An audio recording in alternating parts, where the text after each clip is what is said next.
അസ്സലാമു കണ്ണൂർ ഗ്രാമ കുക്കിങ്ങിലേക്ക് എല്ലാവർക്കും സ്വാഗതം. ഇന്ന് ഞാൻ വന്നിട്ടുള്ളത് ഹോം മെയ്ഡ് മാംഗോ ഫ്രൂട്ടിയുടെ റെസിപ്പിയുമായിട്ടാണ്.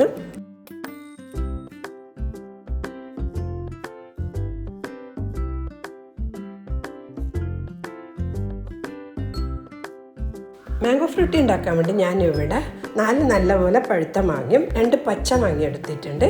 ഇത് നല്ലപോലെ കഴുകി വൃത്തിയാക്കി എടുത്തതാണ്. ഇതിൻ്റെ തൊല് കളഞ്ഞ് കട്ട് ചെയ്തെടുക്കാം. പിന്നെ എൻ്റെ വീഡിയോ കാണുന്നവർ ആരെങ്കിലും സബ്സ്ക്രൈബ് ചെയ്യാൻ ബാക്കിയുണ്ടെങ്കിൽ സബ്സ്ക്രൈബ് ചെയ്യുക. തൊട്ടടുത്ത ബെൽ ബട്ടണും കൂടി അമർത്തുക. എന്നാൽ മാത്രമേ ഞാനിടുന്ന വീഡിയോൻ്റെ നോട്ടിഫിക്കേഷൻ കിട്ടുകയുള്ളൂ.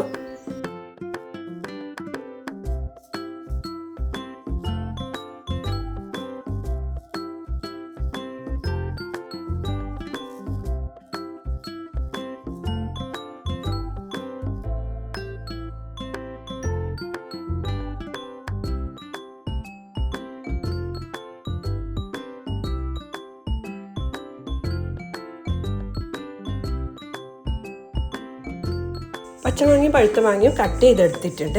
ഇനി ഇത് ഒരു കുക്കറിലേക്ക് ഇട്ട് കൊടുക്കാം.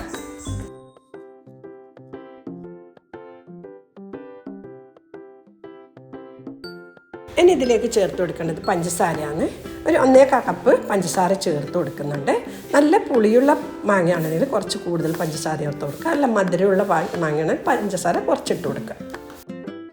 ഇനി ഇതിലേക്ക് 2 കപ്പ് വെള്ളം ഒഴിച്ചു കൊടുത്ത് കുക്കറിൻ്റെ അടപ്പിട്ടിട്ട് 2 വിസിൽ വരുന്നവരെ ഇത് വേവിച്ചെടുക്കുക.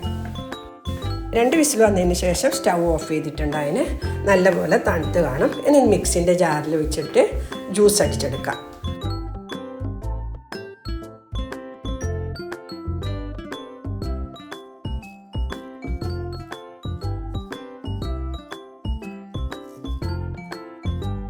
ജ്യൂസ് അടിച്ചെടുത്തിട്ടുണ്ട്. ഇനി ഇതൊരു അരിപ്പിയിൽ ഒഴിച്ച് കൊടുത്തിട്ട് അരിച്ചെടുക്കാം.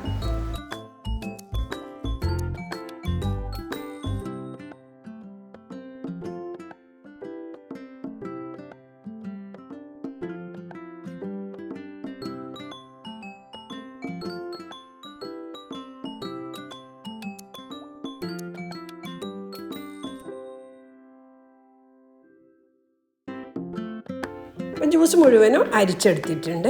അപ്പം നല്ലപോലെ ഇളക്കി യോജിപ്പിച്ചെടുക്കുക.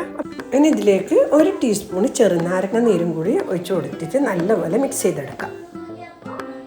കുറച്ച് കട്ടി കൂടുതലാണ് കാണുന്നത്. അപ്പം നമുക്കിതിൻ്റെ ആവശ്യത്തിന് നല്ല തണുത്ത വെള്ളം ഒഴിച്ച് കൊടുത്തിട്ട് നല്ലപോലെ മിക്സ് ചെയ്തെടുക്കാം. പിന്നെ വെള്ളം ഒഴിച്ച് കൊടുക്കുമ്പം കൂടുതൽ ഒഴിച്ച് കൊടുക്കരുത്. അപ്പം നല്ല ലൂസായാൽ അപ്പം വെള്ളത്തിൻ്റെ ഒരു ചുവ ഉണ്ടാവും. അപ്പം ഫ്രൂട്ടിൻ്റെ ടേസ്റ്റേ മാറിപ്പോകും. അപ്പോൾ ഇത് നല്ലപോലെ ഇളക്കി യോജിപ്പിച്ചെടുക്കാം. ഇനി ഇത് ഒരു കണ്ടെയ്നറിലാക്കിയിട്ട് 1 മാസം വരെ നമുക്ക് കേടുകൂടാതെ തന്നെ ഉപയോഗിക്കാൻ പറ്റും. പിന്നെ ഇത് തണുപ്പിച്ചോ അല്ലെങ്കിൽ ഐസ് ക്യൂബ് ഇട്ടും സെർവ് ചെയ്യാം. അപ്പോൾ നമുക്കിത് ഒരു ജഗ്ഗിലേക്ക് ഒഴിച്ചു കൊടുക്കാം.